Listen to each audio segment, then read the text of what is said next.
ഇപ്പോൾ ശ്രീ വി വസീഫ് നമ്മളോടൊപ്പം telephone line ചേരുന്നുണ്ട്. ശ്രീ വസീഫ്, താങ്കളുടെ ഫേസ്ബുക്ക് പോസ്റ്റ് കണ്ടിട്ടുണ്ടായിരുന്നു. അതിന് പിന്നാലെ ഷാഫി പറമ്പിലിനെ എങ്ങനെയാണ് അതിൽ മർദ്ദനമേൽക്കുന്നത് എന്നൊരു വീഡിയോ ഇപ്പോൾ പുറത്തു വന്നിട്ടുണ്ട്. താങ്കൾ അത് കണ്ടിരുന്നു. എന്താണ് ഇതിനു ശേഷമുള്ള പ്രതികരണം? ഞാൻ ആ വിഷ്വല് കണ്ടിട്ടില്ല.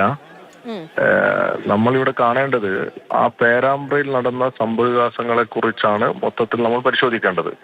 അവിടെ ആ ഷോ ഉണ്ടാക്കിയത് ആരാണ്, എന്തിനു വേണ്ടിയായിരുന്നു ആ ഷോ എന്നുള്ളതാണ് ഇപ്പോ കേരളം ചർച്ച ചെയ്തുകൊണ്ടിരിക്കുന്നത്. അവിടെ പോലീസ് ഡിവൈഎസ്പിക്ക് ഉൾപ്പെടെ വളരെ ക്രൂരമായി മർദ്ദനമേൽക്കുന്ന സാഹചര്യമുണ്ടായി. നിങ്ങളുടെ മാധ്യമ പ്രവർത്തകർക്കെല്ലാം അതിനെക്കുറിച്ച് നല്ല ധാരണയുണ്ടാകും.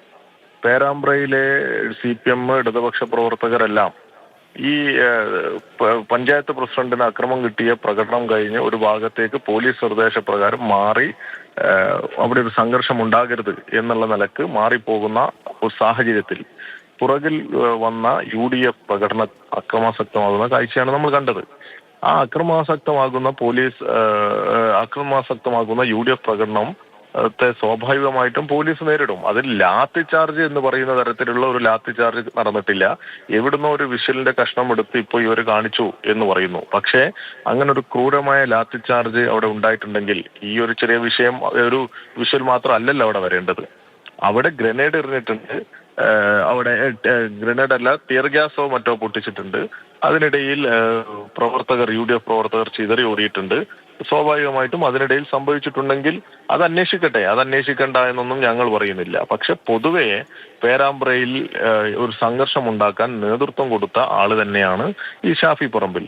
അത് തന്നെയാണ് ഞങ്ങൾ പറയുന്നത്. അവിടെ കുറച്ച് മുമ്പ്, ദിവസങ്ങൾക്ക് മുമ്പ്, നിങ്ങൾക്ക് തന്നെ അറിയാമല്ലോ, നിങ്ങളുടെ മാധ്യമമൊക്കെ റിപ്പോർട്ട് ചെയ്തതല്ലേ, ഒരു രാത്രി മാർച്ച് സംഘടിപ്പിച്ചു. ആ മാർച്ചിനെ തുടർന്ന് അവിടെ സംഘർഷം ഉണ്ടാകുന്നു. മാധ്യമപ്രവർത്തകരുടെ മാധ്യമപ്രവർത്തകർക്ക് നേരെയൊക്കെ വലിയ കയ്യേറ്റ ശ്രമവും കാര്യങ്ങളും സംഘർഷവും ഒക്കെ ഉണ്ടാകുന്ന സാഹചര്യം ഉണ്ടായിട്ടുണ്ട്.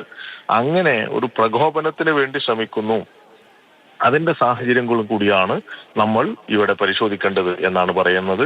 ഇവിടെ അങ്ങനെ ഏതെങ്കിലും അക്രമമോ അല്ലെങ്കിൽ ബോധപൂർവം MP ആക്രമിക്കാൻ ഏതെങ്കിലും പോലീസുകാരനോ മറ്റോ ശ്രമിച്ചിട്ടുണ്ടെങ്കിൽ അതിൽ അന്വേഷണം നടത്തണം എന്ന് തന്നെ ഞങ്ങളുടെ അഭിപ്രായം. അല്ലാതെ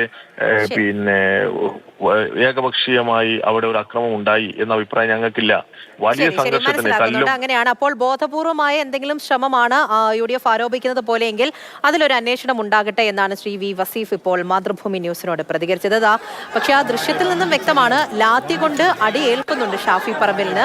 അടി ലഭിച്ചതിന് ശേഷം, ആ ഒരു മർദ്ദനമേറ്റതിന് ശേഷം തലയിൽ ഇങ്ങനെ കൈ വെക്കുന്നത് നമുക്ക് ഈ ദൃശ്യങ്ങളിൽ നിന്നും കൃത്യമായിട്ട് കാണുകയും ചെയ്യും.